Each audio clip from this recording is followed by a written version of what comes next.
Thank you so much for staying with us on the program this morning on ITV. The government was structured, democracy was structured. People will tell you it's a government for the people, of the people, by the people. But there was a theory that was propounded by the great philosopher Baron de Montesquieu, the proportion of the principle of separation of power, which gave us the legislature for lawmaking, the executive for implementation of the laws, and the judiciary for the interpretation of the laws. Nigeria have been a democratic state since 1999, uninterrupted democracy for the past 25 years. Still nonsense, as some persons will say in different quarters. But what is the relationship really between the executive arms, those in charge of implementing this law, and the legislative arm in charge of making the laws? Because without the lawmaking, there will be no law implementation. So we'll be looking at the relationship between the executive and legislature. How cordial is it? Is it cordial at all? If it is, under the democratic dispensation of Nigeria, whether at the federal level, at the state level, or at the local government level. My guest, a seasoned lawyer by training, not just lawyer by training alone. He is a legislator, the member representing Ovia Northeast Constituency 1 of the Edo State House of Assembly, and also doubles as the minority leader of the House. Right Honorable Barrister Charity Ighodala Agbobareyan Esquire. Honorable, good to have you. Good morning. Thank you so much. Thank you for joining us. Good to have me. I'm happy to be here. My people at home, good morning. I want to thank you for joining us this morning. It's not only an informative program. Yeah. I think at a point like this kind of discussion is needed for citizen education and sensitization. Absolutely. So for that purpose, I feel obliged to come and to put my voice, except to quickly correct that you cannot call a 25 years old uninterrupted democracy a nascent one. But that's what they call it. It is not nascent by any means. So it's old already. It is stunted, yes.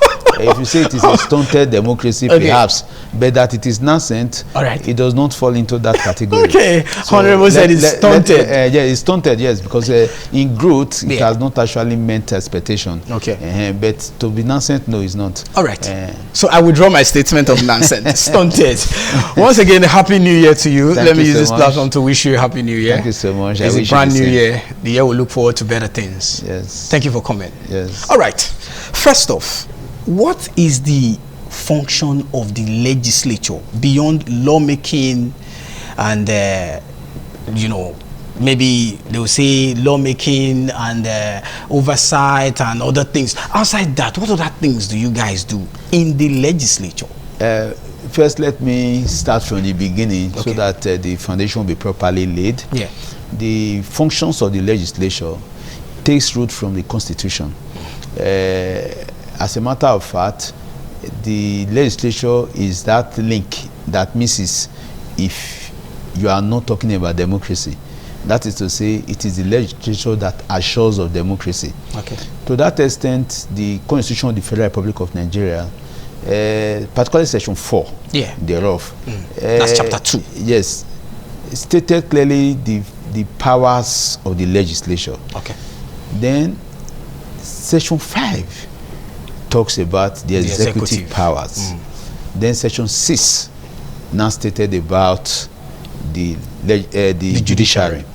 So if you see the way it is even arranged, the prominence of each of these arms of government is clearly undertaken by the Constitution, which is the ground norm, which is the document that determines our relationship as a people in a country.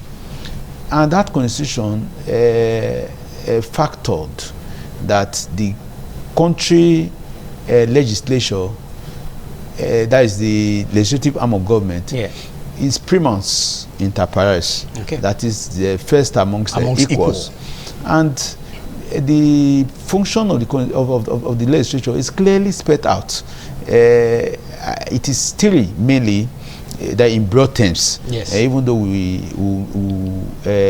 do some expansion of the exercise. That is why you are here. Let's expand it. the first function of a legislator is lawmaking. Okay. The function of legislation. You see, it even takes away. It even takes from the.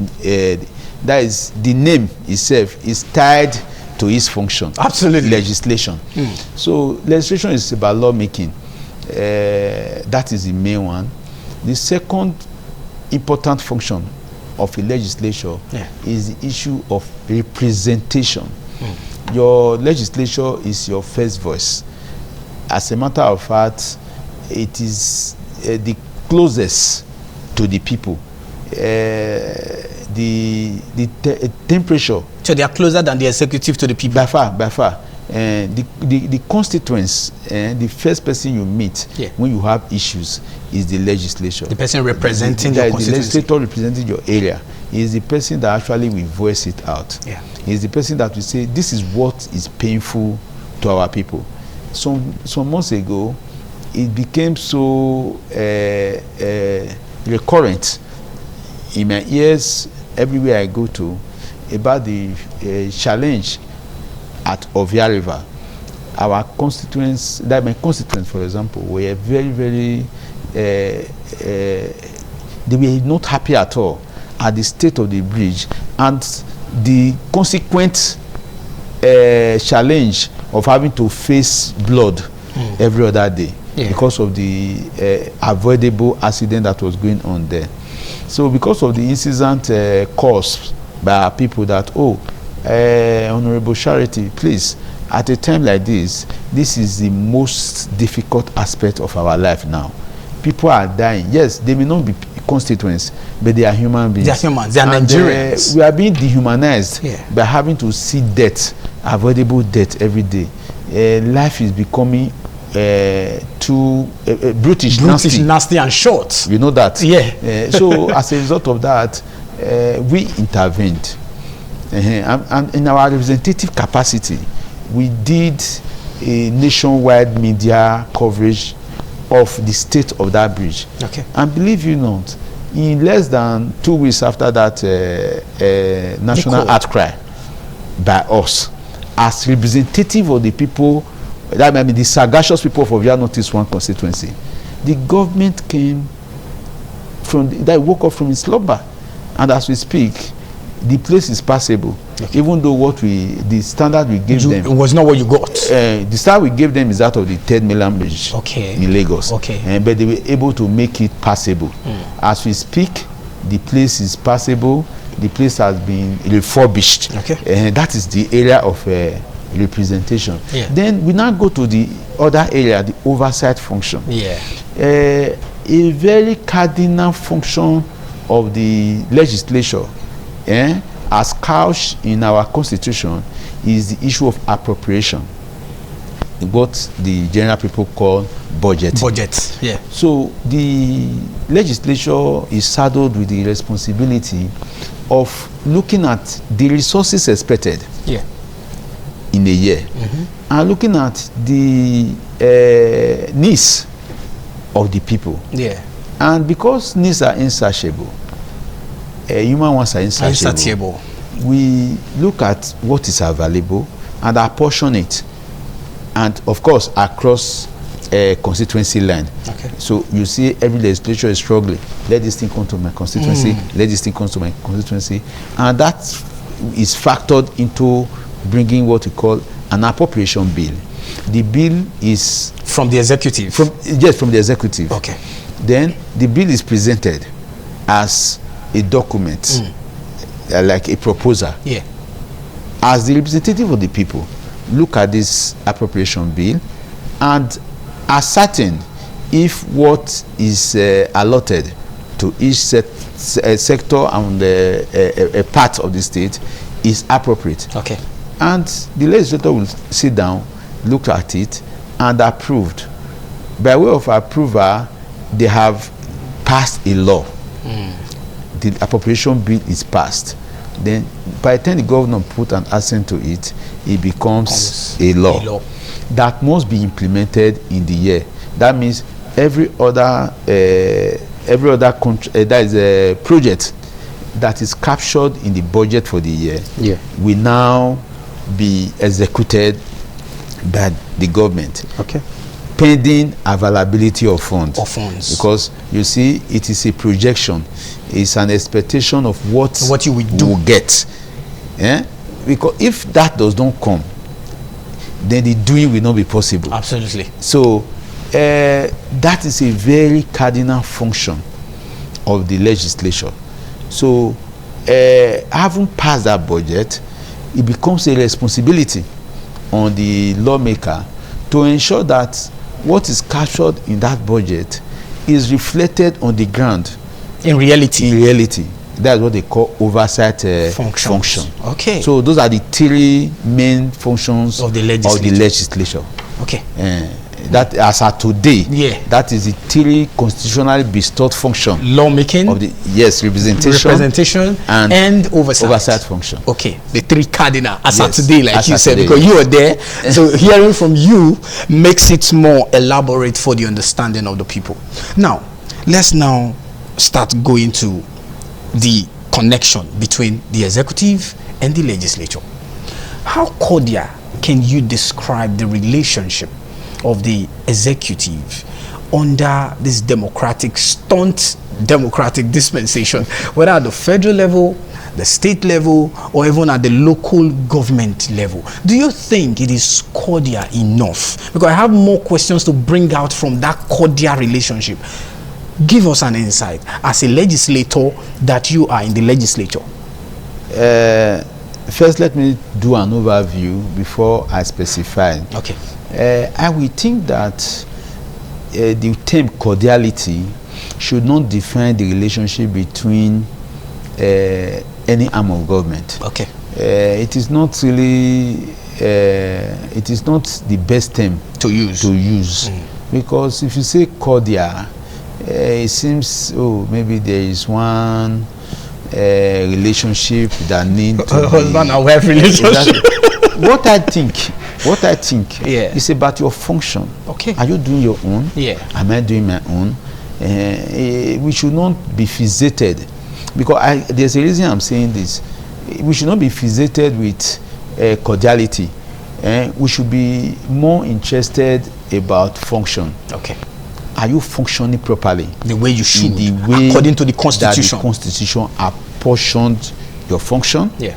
Then is the other one also functioning in its own? Because the way it is done, by way of the principle of separation of power that you have so elegantly spoken about, as propounded by Baron Montesquieu, the separation of power has its checks and its balances, so that there is no arm of government that erodes the other.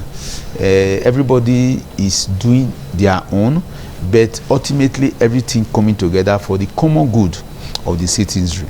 So, for example, the government cannot, that is the executive arm, cannot just start willy-nilly executing projects without the approval of the legislative arm.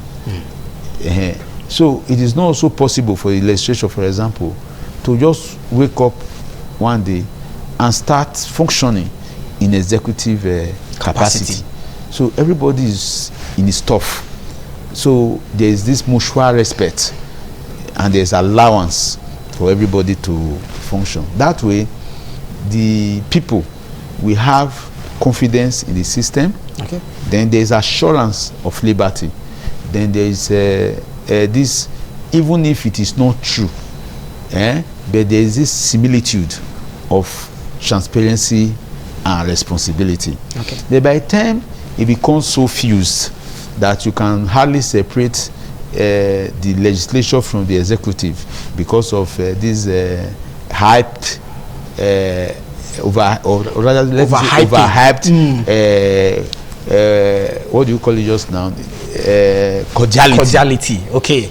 And so many things we get lost. Okay. Because, like we say in law, it is not.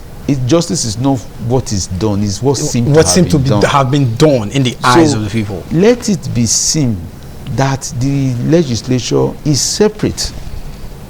There is no cordiality that you want to foster that will now make it look like the legislature is subsumed. Yeah. For example, in my years of practice of law, if you file a motion and you start saying in the motion like it has been granted, so many judges will frown at it.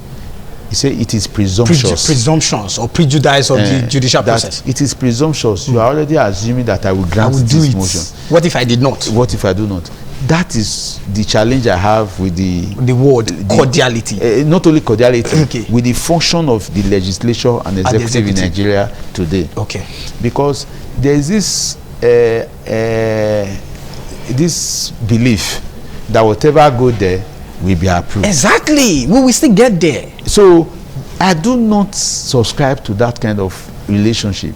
I'm not saying that if it is right, it should not be done. It should not be done. But it should not be a matter of, we know they will do it. They will do and it. They will do it the way. And people will now start saying the legislature is a rubber stamp legislature. Even if, I don't like that word, but that's what people say. It is there. Each time they use it, yeah. And I know I'm a member of the House of Assembly. It gets to me in a way that I don't like. But sometimes it is what it is. It is what it is. So I'm not an advocate of the kind of cordiality that give assurance of approval before it is even examined. I'm a very serious advocate of a legislature that is not assured. Yeah, that is not, or rather, I'm a very serious advocate of a legislature that you cannot predict the outcome of your demand. Decision, what they want to do. So that as you are making the demand, you are afraid, will they or will they not? So, for example, the issue of clearance of commissioners and other political appointees, it has become so adulterated, even at the federal level, ministers and maybe ambassadors and others, nominees. It has become a thing of, oh, anything that goes in comes out. Just comes out like that, without questioning. We have also been inquisitive enough to follow processes, especially from the people that we copied this democracy from. Yeah. The American presidential system of government, which we have told everybody we are emulating.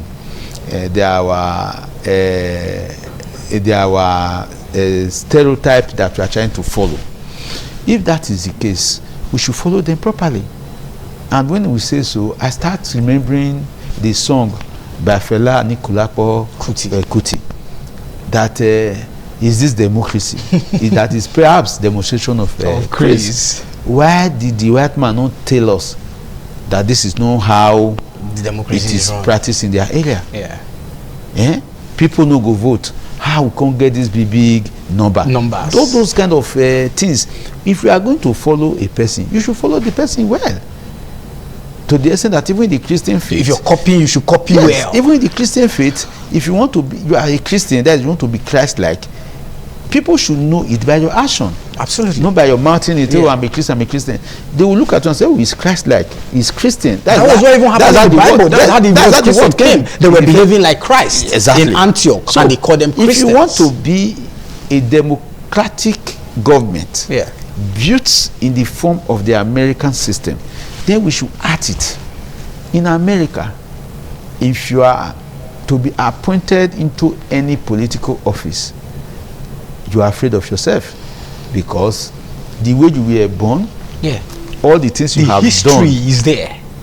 Your pedigree, your yesterday, your projected tomorrow will be brought to the table like a blank sheet for you to see, and so much light will be dimmed on it.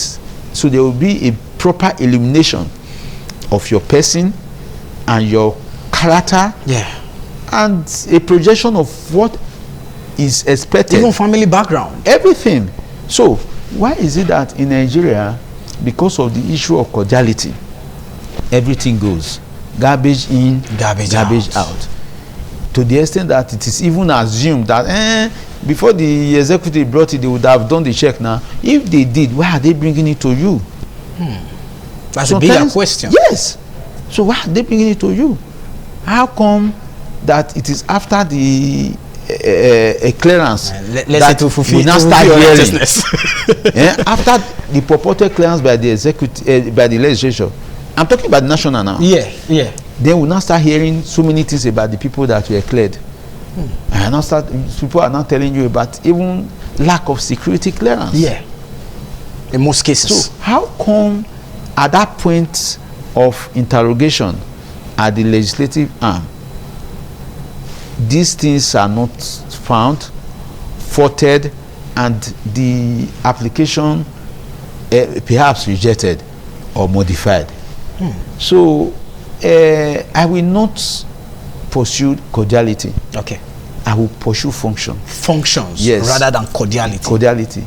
If you want to become a commissioner in the state, and upon political consideration you are nominated, the legislature should be able to look at. That is why also I'm a very strong advocate of portfolio. If you are submitting the name of Mr. you tie the portfolio to it. Yes, to clear for commissionership position. Nominee. You should let me know that what this nominee is going for this ministry, so that I will now look at his past vis-a-vis the proposed position that is going to. For example, you cannot bring to me for the purpose of clearance an engineer. I think the Ministry of Budget. And you say, and it's supposed to be the Ministry of Works or Infrastructure. And you say we have cleared him. Yeah. Yes, we cleared him for commissionership, but it does not mean that he will now fall into any place. Any portfolio, anywhere. So, a functional legislature will demand that as you are bringing names for commissionership, let us know the offices they are going to occupy, so that as we are clearing them, we are looking at their suitability and ask relevant questions. Yes, their suitability to the offices they are going to. So if you just bring everybody in commissioner, then I'm to clear. Then will I be asking a qualified accountant about the function of an attorney general? No, that's not his field. That is not his field. Someone who study law should be for attorney general. So why, assuming there are 5 lawyers in the list, on the list, so will I be asking all 5 about the office of attorney general when I know that the 5 of them cannot occupy that office? It's one person that will occupy. I should be able to know upon submission that this person is going for the office of the attorney general, and being the only commissionership office, or even at the level of the federal ministerial office that is clearly stated in the constitution. Yeah.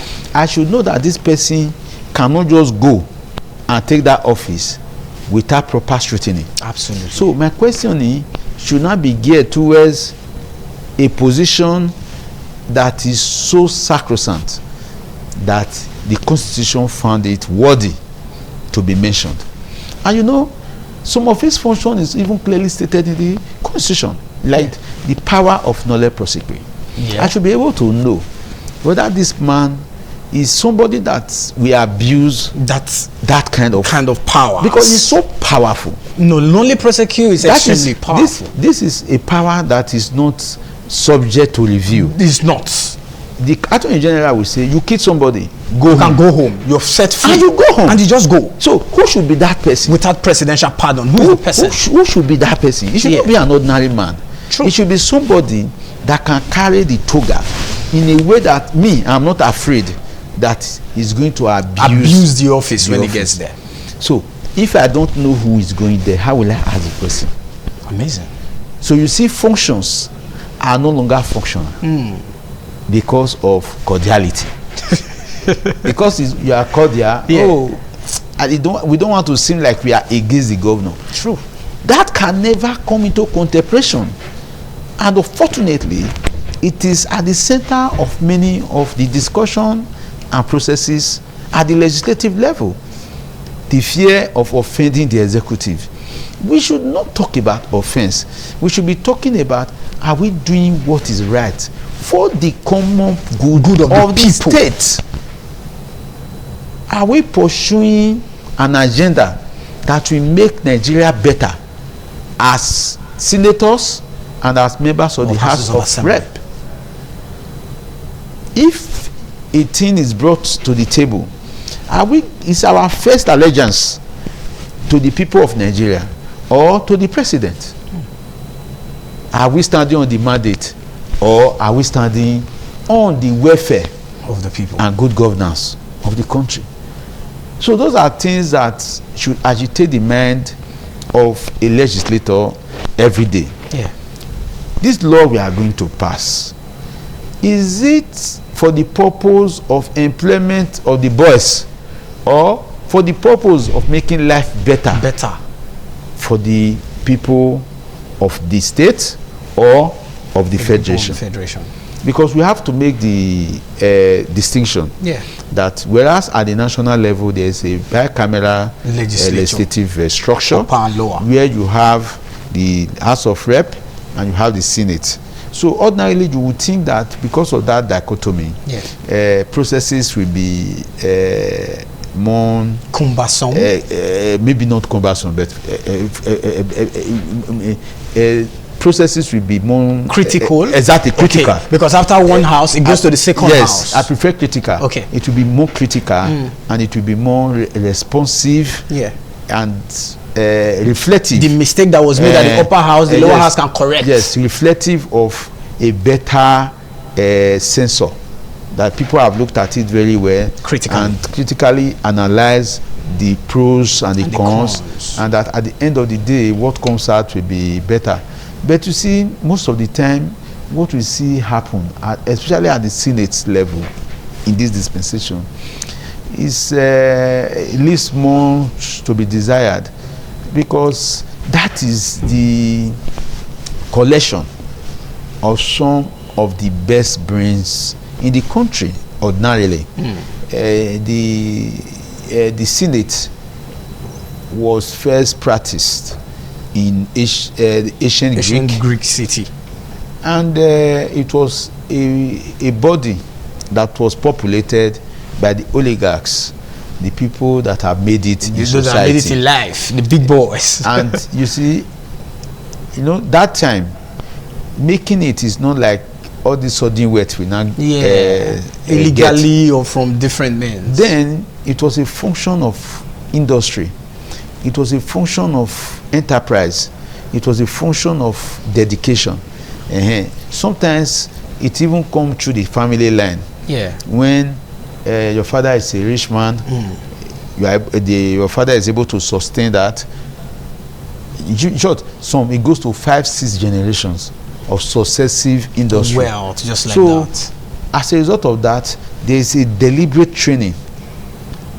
As you are growing up, there's a deliberate training that you know that from this family, somebody will come out. There is a class system. So those kind of people, they have a responsibility towards the state to make sure that it works, especially the ancient Athens. So these senators are not there because of salary. They are there to protect the very fabric of society. So there is a minimum requirement to get there, and once you are there, you cannot fall below that. So there's a standard already that has been set. Standard. So their activity is usually regulated by a devotion to the states. They call it the city states. So they are all trained deliberately on statecraft. But unfortunately in Nigeria, you see, sometimes people just make money that are not investigated because they can fund. They contest election and win. Is that also not a failure on the part of the legislature? No. It's not a failure on the part of the legislature. It doesn't concern the legislature. But they are the one that makes laws that will definitely track down someone who makes an illegal fund or illegal money. Yes, it will be a fault of the legislature if there are no laws. Okay. But you will agree with me that we will have too much laws. We have too much laws. Perhaps that we may even start making intellectual inquiry into some of the bills that are presented into the problem of too much laws. Okay. Because they said too many cooks spoil the broth. Spoil the food, yeah. So it may be that because the laws are too much, we are not confused. We don't even know what to obey or to follow anymore. So I have started a discussion with some of my friends on the level of intellectual discourse, that perhaps some of the, as ludicrous as it may sound, some of the problem of our society is that we have too much laws. Coming from a legislator like you now. Yes, I'm telling you, because if you look at these countries that are actually very obedient to their laws, working, they don't have too much laws. Like we do. They don't have half. They don't have 1/10 of our law. As we speak in Britain, they still operate their Magna Carta. So what is the problem? What can we attribute to the problem? Because is it the failure on the executive or the failure on the legislature? We like to dance to the gallery. We want simulations. Meanwhile, when it comes to the real matter, you want to get public accolade. Yes, when it gets to the real matter, we filter out. How are we not able to do simple things? Then we are thinking about very, very high-floating things. Yeah. Okay, let me even just delve into the issue of the tax law. For example, you see the embarrassments that happened, that came towards the end of this year, when the legislature was saying that what they brought to them, what we approved, is different from what is published. What can be worse than that? Biggest embarrassment. So that means the executive assumes that whatever we give, it will always come back. Or rather, whatever we even publish, these people are not critical enough to even look at it again the second time. Is that assumption that people call cordiality that I don't like?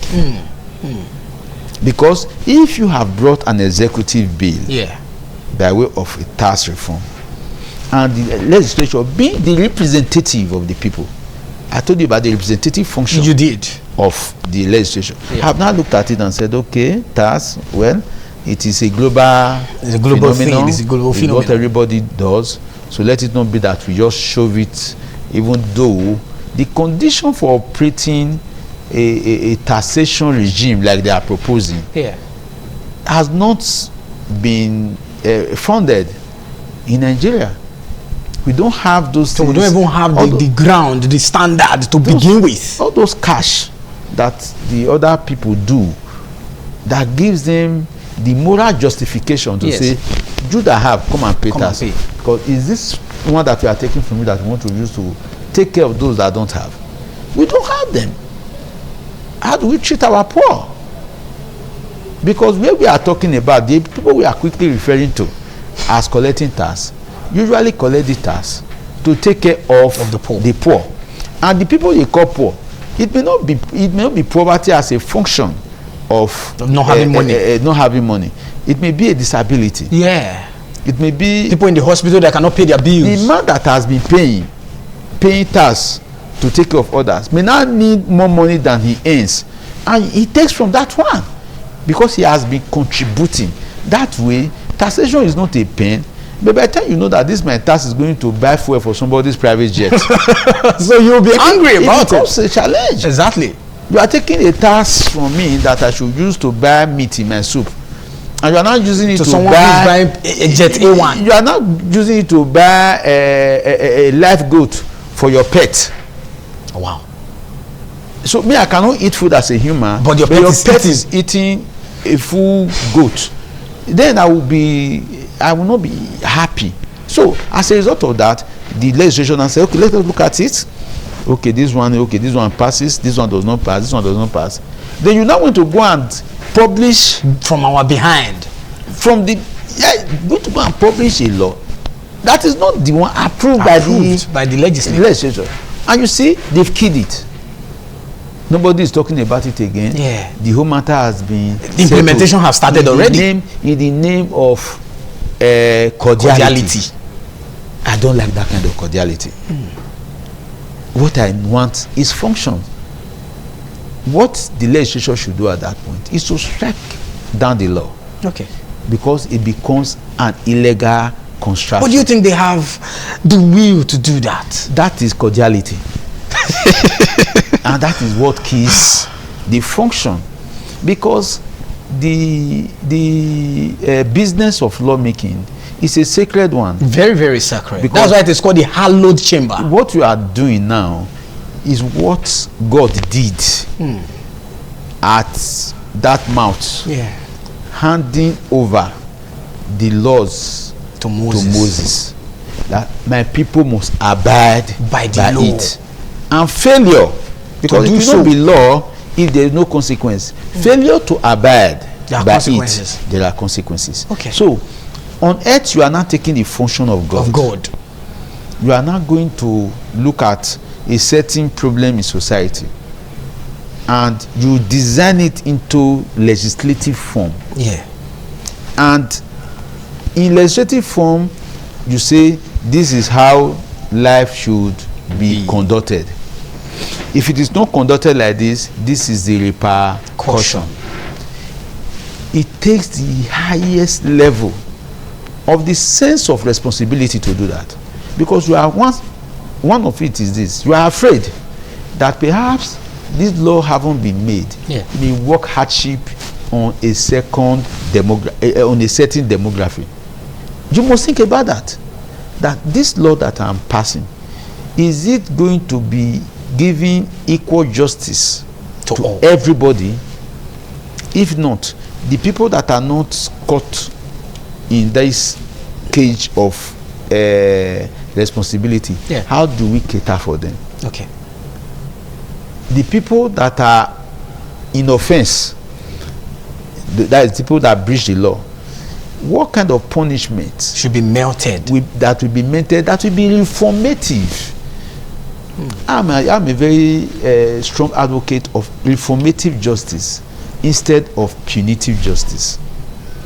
Because if you now say an eye for an eye, by the time you pursue everybody will be blind. Everybody will become blind in society. So let us be more progressive in our function as lawmakers. Okay. Let it be a function that is sacred and responsible. Yeah. Like when I was campaigning in my election 2023, my position, which I still hold very strongly, even though my representation have not reflected that fully. Generally. Yes. Is that let those who know the law make the law. So knowledge of the law is not a law degree. Knowledge of the law is not by having a law degree. No, it's not a law degree. Okay. It is about inclination. Your degree in law may be an advantage. Absolutely. But it does not end there. You must have the zeal to know the quest. Inclination to know that this is what we balance society. You know, I was talking about the Athens the other time. Yes. That their persuasion is not, because of course they were not paid then. They were nobles. So they come, they sit down, they discuss about their society and proffer solutions and proffer projections on how the society will grow. Yeah.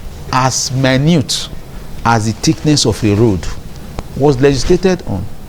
So that in the Roman Empire under Cicero, you cannot build a road except a certain condition is met. That is why even in Europe today, Roman roads are still available, because they will tell you that no road should come except it has 4 layers. Wow. So by the time, but we don't have that in this part of the world. That is do we? That is because we have decided to misbehave. We have decided to misbehave. We have not started though. I said our democracy is stunted. I'm saying that responsibly, because we are not really very so you mean the democracy is static, it's not growing? That's what the word stunted actually means. It's not growing. It's not revolving, it's just in one place. It's supposed to grow irrespective of who is there. Yeah. It is not, a government should not be doing a thing because somebody is occupying a position. A government should do 18, because that is the policy of government, irrespective of who occupies the position, the seat. Okay. So that is when we now talk about institutionalization of governance. And institutionalization of governance comes from legislation. It is the legislature that we say, look at the uproar that is going on in America today. In spite of the fact that so many people think the capture of Maduro Nicolas, yes, in Venezuela is good, but they are saying you cannot do it as a president without the approval of the Senate. That is institution. They have a legislative house. The Senate are dragging President Trump. I watched that video, I think yesterday evening. They are dragging him everywhere. Yeah. They are saying we cannot allow this happen because it will have repercussion. If you do it for the good reason today, what if you decide to do it for the bad reason tomorrow? So it is when you are doing the good thing that we will caution you that you cannot do it willy-nilly. You cannot do it unilaterally. That is why there has to be a consensus. That is why you see, if you are a Benin man that really knows about strong Benin philosophy, you'll be sad for the nation Nigeria. True. Because what we are dragging to become as a country, Benin was before in the 1870 before even the invasion of the Benin Kingdom. Because that is when they used to say Ekenana Bonyo. That is to say, as you are making laws for your enemy, remember that one day you're going to make laws for yourself. You may be caught by that law. Wow. So it could be a trap for you yourself that is making the law. As you are making the law, you are thinking that what if I am in that position? Do I want to be dealt that way? Do I want to be dealt with that way? Okay. So if that is your theoretical principle, you will almost always do the right thing. Okay. Honorable, you know, time is always a factor when we are on a live TV program like this. But I'm trying to manage the time properly. But let's take a short break. When we return from this break, we'll now delve into some of the bills that come from the one we call the executive bills, and how you guys you've highlighted on it a little bit, but let's go in details. Really, are there coercion to some of the things that come from the executive? But let's take a short break. We'll go on a break on the show. We'll continue shortly. Stay with us. TMI, every opinion counts. Thank you still for staying with us. It's the TMI on the ITV network, broadcasting live on independent television in our Benin Network Center. We're still talking, looking at the relationship between the executive and the legislature under Nigeria's nonsense democracy. But the honorable member said it's not nonsense, it is stunted. So work with that. That is his own position. Then we're looking at how the relationship has been since 1999. He is a legislator. He understands the business of legislation, educating us, giving us an insight. We're still with Right Honorable Barrister Charity Ighodala Agbobarega, the member representing Ovia Northeast Constituency 1 and the minority leader at the Edo State House of Assembly. So, Honorable, let's now look at some things before we begin to wrap up. When some bills, the one that is called the executive bill, come to the chambers, whether at the national or at the state level, how is it treated? Are there sort of coercion, you know, maybe seeming coercion that we the people might not know, but you people see? Because in cases where for instance, members of the legislature are a member of party A before the next administration of the executive comes on board. Immediately the executive comes on board, you start hearing defection. They start telling you, oh, we are defecting for the interest of the good of the people. You just heard those English. That is one thing about you I have kept to myself. I said, I will tell you, despite almost being stripped of the position as the majority leader, as it were, you still remain where you are, maintaining your steeze and composure. Could there be coercion for those who are defecting to meet the party of, in quote, the executive? Okay, thank you so much. It's a very it's a very touching area of our deliberation. Probably that's why I use the word cordial. Yes. Well, let me start with the issue of executive bills.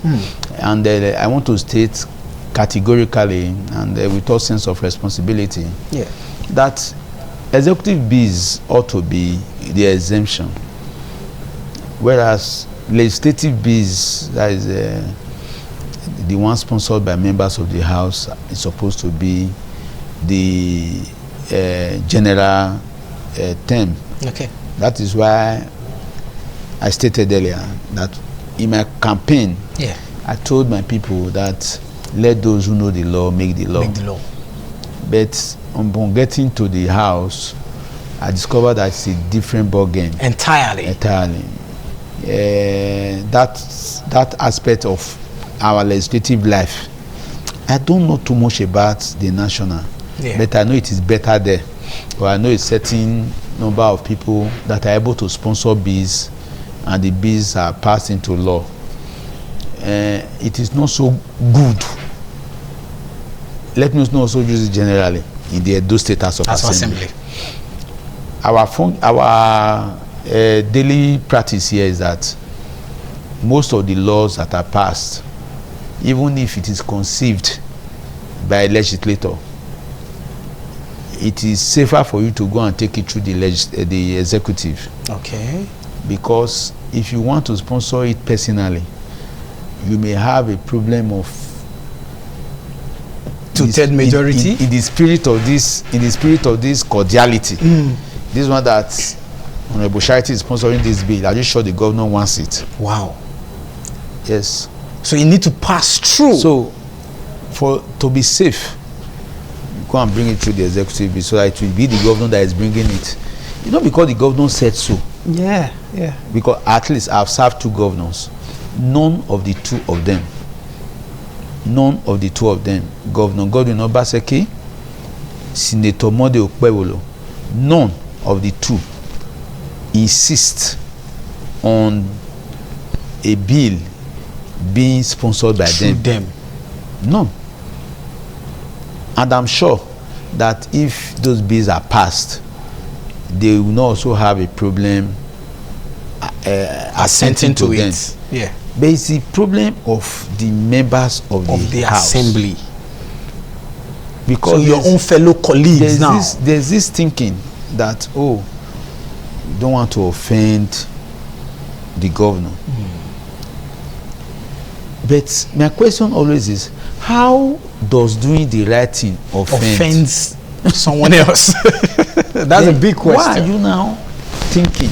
Why are you bothered about offending somebody who has not been offended? Absolutely.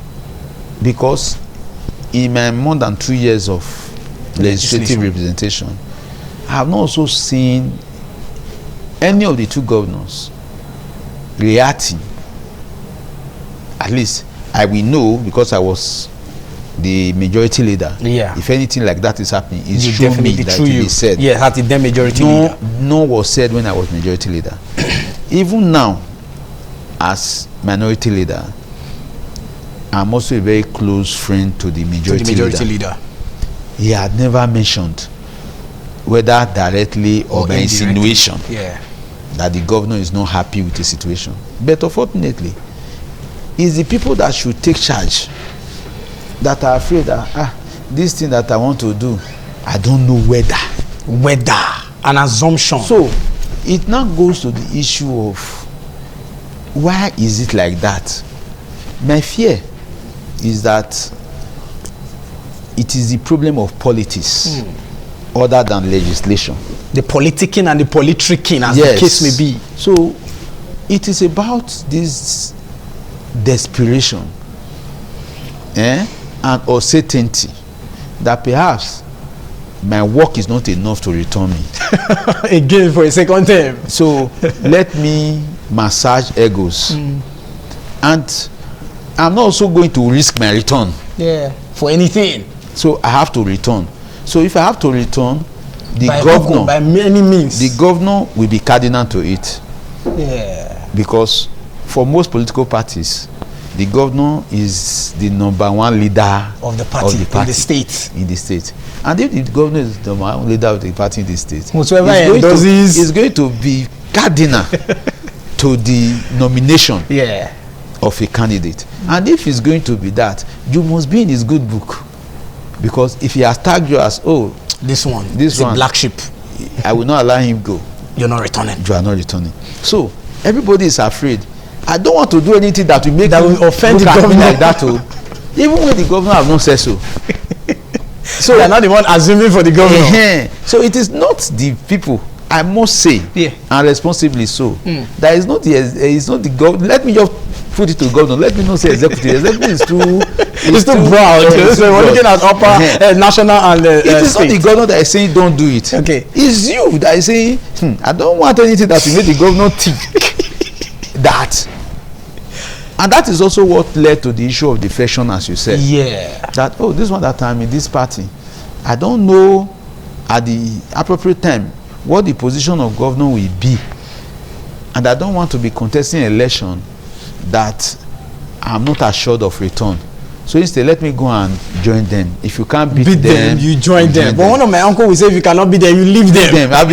So the people are afraid that, oh, if I cannot come the second time, what will I be doing? So let me do everything to come the second time. By any means. So in that regard, many things are thrown away. Many considerations are not considered. Yeah. So just say, anyhow it be. At the end of the day, the end justifies the means. It will be, by the time I come back the second time, all this talk will fade away. Something else will be there. That is because of the issue of politics supervening function. Wow. Because if it were to be that it was not sheer politics that determines return, but your work, you'll be more focused on the work. But unfortunately, as it is today, return is not hinged on your work. It is hinged on your loyalty, your political correctness. It is hinged on your political correctness, and so you are not perturbed about what you are able to do. You are more interested in how you are able to stay politically correct and stay relevant politically, as the case may be. And once you are politically correct and the people say yes, he's loyal, then your return is also assured, because the electorate are not educated enough to determine who comes. Wow. And apart from that, the issue of primaries is not everybody that participates in it. The primaries is done by the parties. So by the time they now bring, by the time you do not qualify at the primary level, will you force yourself on the ballot? No, you can't go there. No, it's not possible. So you have to now do the politicking that will make you be on the ballot. So it is hampering legislation, not only at the state level, but at the national, also at the national level. Okay. People are not able to assert very well because they are not in control of the process that will bring them back to the. So they are not looking at the process. You see senators struggling to say that, oh, president say that all of us will return. It is wrong now. And your mandate will stand. Why will the president determine who returns in Edo State? Does he know the peculiarity of the place, people in this place? But you see, a president had done that before, determining who comes and who I'm goes. talking about 2003. When Obasanjo, yes, when Obasanjo was saying, no, you are a very stubborn person, you will not come. You will not go. You come. And they actually, the ones that he wanted to come came. The ones that he didn't want to come, they did not come. In spite of their capacity. So capacity is no longer the issue. It is the political correctness. Honorable, we're pressed for time. We need to go because Abuja and Lagos are waiting. Because if we continue this conversation with the way you're going, we will not end it. But we'll have to end the conversation in Benin. Now, what will be your parting shot talking about the relationship between the executive and the legislature? A parting shot, final line. Let's end with that. It is skewed, and I want it to be better demarcated and independent. There should be less politics.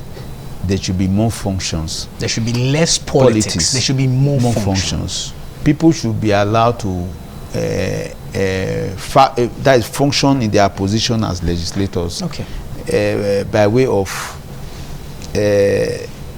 doing the core the three core calling of a legislature: legislation, representation, and oversight function. I didn't even talk about oversight function at all. It is almost non-existent we again. have time again. Maybe I will invite you again, Honorable, because this conversation is getting more interesting than you can ever think. But because of time and other of your like engagement, the issue of oversight function is almost non-existent. Okay. Because you don't also want to offend people. Yeah. You call somebody as a committee member. You call somebody that, oh, this particular maybe project or so. Let me just use for example a project that's going on somewhere. You call the contractor. Yeah. The contractor go and meet the governor first. The executive. Say that should I go or should I not go? They are calling me the House of Assembly. The governor now calls. Why are you people calling him? Why are you disturbing him? Is the function of oversight not defeated? It has been truncated. Because ordinarily there should be no intervention. Yeah. We are calling you. What? Come and give account. You said, yeah. Is it what you are doing? And because some people know that if they go there, okay, the oversight function will not happen. Okay, they would rather go there. And you see, everything is so messed up. Messed up. But at the bottom of it all, it still goes to the quality of representation. Yeah. People should be more interested in politics. I say it every day. More people should vote. Because if you see the ratio of registered voters and those who goes out to vote, it is appalling. It's abysmal. Yeah. The more people should vote, more people should participate in party politics. Omakami is not the order now.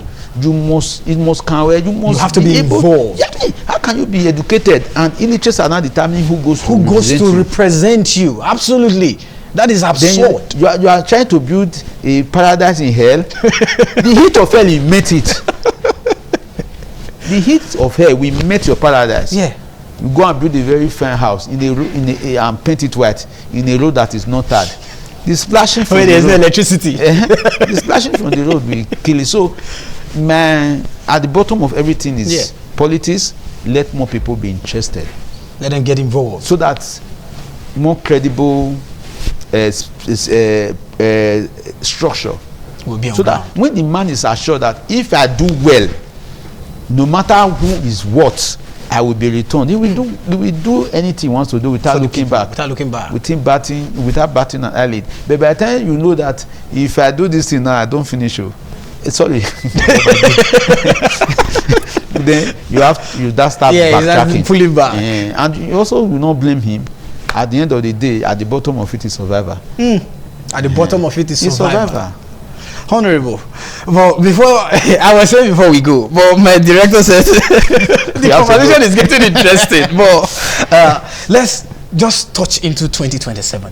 What should the electorate do? What should they expect? You just talk about getting involved, but beyond getting involved, what should they? Because 2027, to the politician, this is election year.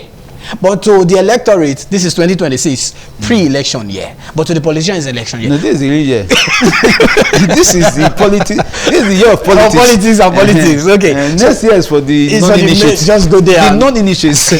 Okay.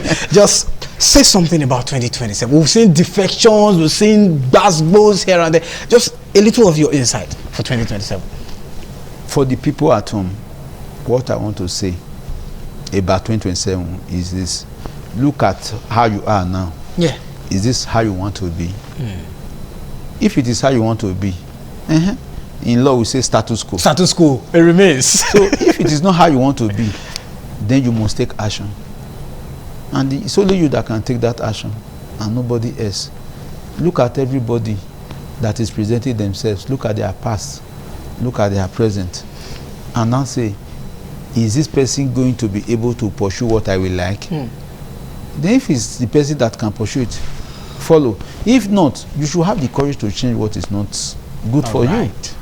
Because if you are not going to remain static, if you are not going to even go retrogressive, then you must be thinking about progressive. Absolutely. So I will want to plead with our people. Yeah.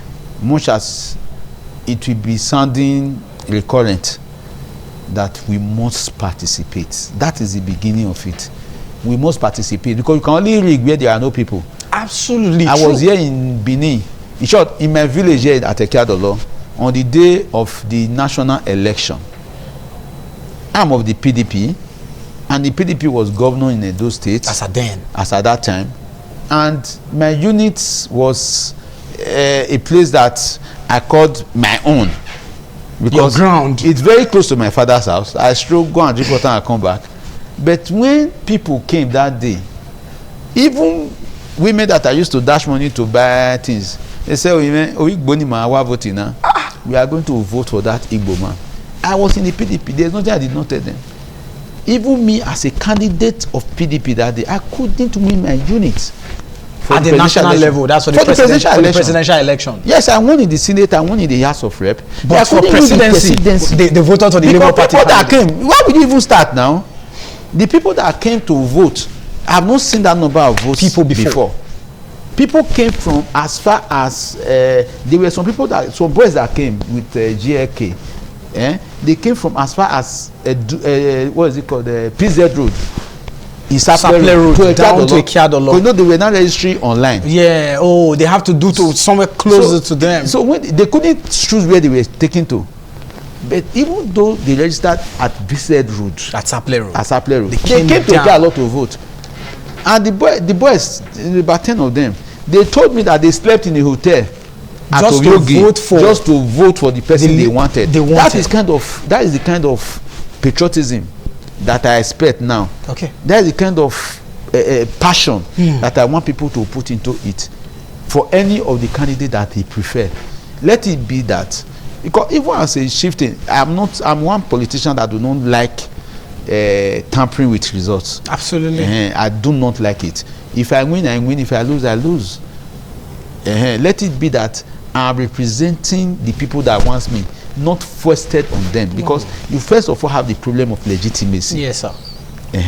Once you are legitimate, your function is easier, because you know that whatever you are doing is a reflection of the people that sent you there. But by the time you suffer from illegitimacy, you now start to do overzealousness. You now overdo and you start misstepping. Yeah.